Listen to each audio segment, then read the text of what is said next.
Hello everyone, welcome to another Rick's Picks. Today I'm going to be doing my review of the Super 7 Ultimates figure Lemmy from Motörhead. So what I'm going to do is I'm going to take a look at him in packaging, then I'm going to take a look at the figure and his accessories, and then I'm going to give you my thoughts on him. Just remember, if you do like this video, go ahead and check out my rock and roll memorabilia playlist and hit that like, share, and subscribe. They're all small clicks for you, but it really helps this channel grow. So without any further ado, let's get to that review.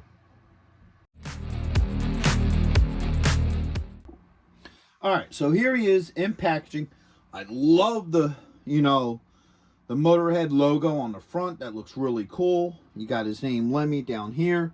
It's like this beat steel black with, silver highlights. I really like the detail to that. And on the side, you don't really have anything. On the back, it says Motörhead in their logo fashion. This side don't have anything. On the top, it's the Ultimates. Then you take the sheath off, and now you got the figure. I love this like flat black with the chain around it. I think that looks really neat. You got the Motörhead logo, his name. You get a good look at the figure, all his accessories, which is really nice. Sides, nothing spectacular to them. The back, it has, a little bit of a Motörhead quote to it. Alright. On this side, not much of anything. Flip it around to the top. You have the Ultimates logo. And then underneath, you got your legal and SKUs. So, with all that being said, let's open them up and see what he's about. If you're going to be in the Philadelphia area from September 7th and 8th, then you got to check out RetroCon 2024 at the Philadelphia Expo Center. They have lots of great tables and vendors selling all sorts of retro action figures and collectibles. Plus, they have guests, arcade games, contests, panels, and much, much more. In honor of 40 years of Transformers, they will have a 40-year anniversary display stand that you could take pictures with. Special guests will be including Anson Williams, who played Potsy in Happy Days, Don Moss, who played Ralph from Happy Days and also played Eric from Dungeons & Dragons, the cartoon. Actor Lee Majors will also be there, best known for playing the $6 Million Man and the Fall Guy. He was also in Ash vs. the Evil Dead and The Night the Reindeer Died. So not only do they have the $6 Million Man, but they also have Lindsay Wagner, the Bionic Woman. Greetings, Starfighter! Lance Guest will also be appearing, best known as starring in the movie The Last Starfighter, and also appearing in both Halloween 2 and Jaws the Revenge. And right next to him will also be Catherine Mary Stewart, best known for The Last Starfighter and also known for Night of the Comet and Weekend at Bernie's. So here he is out of packaging. He's a pretty decent looking figure. I like the overall look to him. So first off, let's give him the rotation. All right.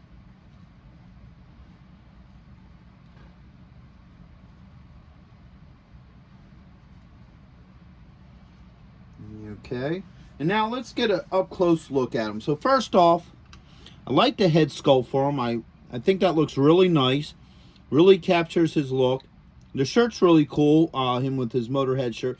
Now, the interesting thing about this shirt is that it's real cloth.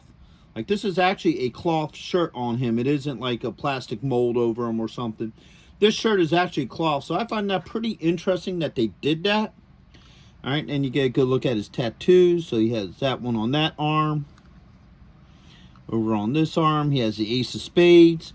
And then, of course, on his hands, he has his rings, which he's noted for as well. So overall, I think this is a pretty decent looking figure. I like the overall look to him. So now let's start looking at some of his points of articulation. So the head does move. You got a shoulder joint with a swivel. An elbow joint. Ooh, man, that's pretty tight. All right. You got a wrist joint. All right, let's get these arms up. Yeah, these joints are really tight, so you might want to be a little bit careful with them. You may even want to put some heat on them. All right. His body joints, if you lift the shirt up, you got a joint right here underneath the ribs. All right, so that allows the body to move. And you also have a swivel. So if you look underneath the shirt, let's get a look at that. You can also see belly and chest hair as well. So I'm thinking that the reason they made this cloth was so that it can come off. So if you want him without his shirt on, you can do that. All right. So back to the rest of the points of articulation. So he has a thigh joint, a knee joint. Oh man, that's tight, but it is there. And he also has an ankle joint. All right. A lot of really tight joints. I may honestly recommend with this figure to maybe douse some of this in hot water just in case. Because even though I'm getting some of these joints to move, they're really, really stiff. So I would probably recommend just going with the hot water. I kind of took the risk of moving them. He was all right, but still, just in case, that might be something you might want to do. All right, so let's start looking at some of these accessories. So first off, you got a head with sunglasses. All right. You got another head here with, like, I guess it's like a sneer to his face. All right. You have a couple dozen hands with the guy. So you got this hand here with a pick in it.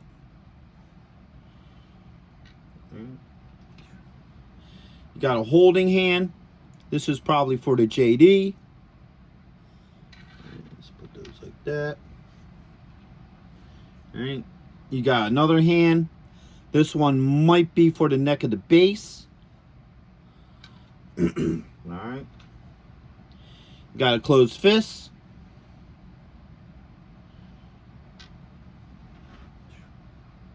Looks like another hand for the other side for the JD. All right. You got another closed fist. All right. You got the iconic middle finger. All right. And last but not least, you have a hand for a cigarette. All right. Now he comes with the bottle of Jack Daniels. All right. He comes with a bass guitar.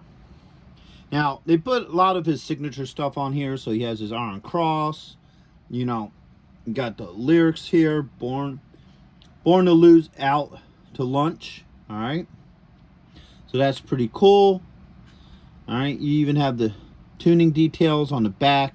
So the guitar is really nice. It has this little leather strap too. That really works. So we'll see how well that works with him. And then last but not least, he has a microphone. All right. And this should be set up to sit over his head, which it does. Because that's his, you know, usual fashion, that he sets his microphone up over his head and then he sings up.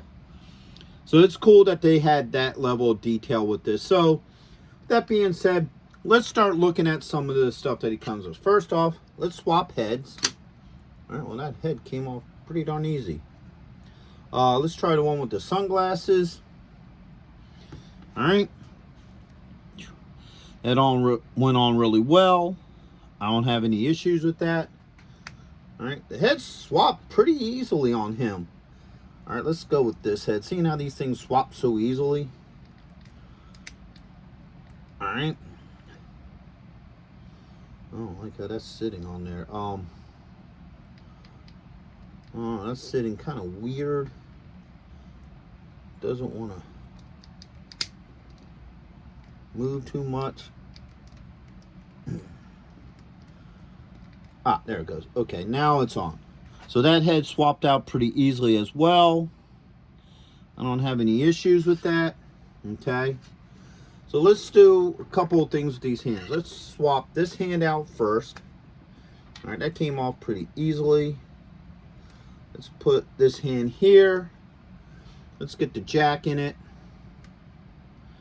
All right. So as you see, hand holds the Jack Daniels really well. I don't have any issues with that. All right. So we'll put that over there. Let's get the pick hand.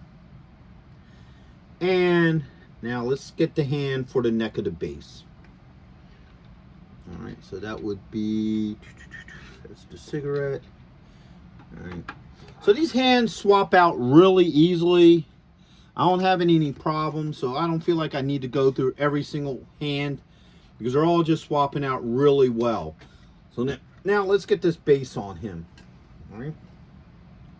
That goes over his shoulder very well. And get that neck in there. All right. So the neck fits very easily. Bend his arm. So as you can see, he holds the base very easily. No issues with that. You can get the pick hand into whatever position you want it. So overall, it looks like everything fits pretty well with him. I don't have any issues with any of his accessories.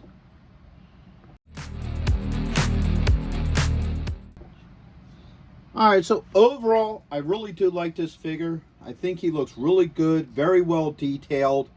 As far as his joints go, his joints are a little stiff. You may want to add some hot water to them just in case. I didn't need to, but there was a couple of times when I was a little nervous on how tight some of the joints are, so you may want to add hot water just in case. Other than that, I think the detail to the figure is really nice. I find it pretty cool that they actually give him a cloth shirt instead of a plastic one, so that could probably be removable if you want to. All his hands and head swap out really easily. I didn't have any issues with that. So overall, he's a really cool figure. I think he'd be great for anybody who's a big Motörhead fan and what have you. So overall, I would highly recommend this figure to anybody who's into like rock and metal and Motörhead and stuff like that. So with that being said, I hope you did like this review. If you did, go ahead and check out my rock and heavy metal collectibles playlist and hit that like, share, and subscribe. They're all small clicks for you, but it really helps this channel grow. So until the next one, late.